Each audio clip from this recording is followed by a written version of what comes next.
O'zbekiston Respublikasi Bosh prokurori Nig'matilla Yo'ldashev aholiga murojaat bilan chiqdi. Unda korrupsiyani oldini olish masalasiga alohida to'xtalib o'tdi.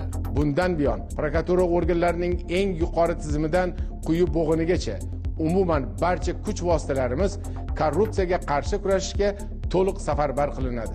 Bu borada barcha davlat va nodavlat tuzilmalari, hokimliklar, keng jamoatchilik vakillari bilan hamkorlikni yangi bosqichga olib chiqamiz. Jamiyatning barcha qatlamlari salohiyatini birlashtirish yo'lidan boramiz. Jamiyatda korrupsiyaga qarshi murosasizlik muhitini shakllantirishning barcha choralarini ko'ramiz.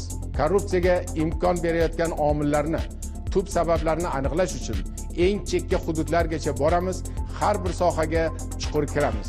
Ijtimoiy so'rovnomalar, muloqot va uchrashuvlar tashkil qilib, xalqimizning e'tirozlari, fikr va takliflarini doimiy o'rganamiz.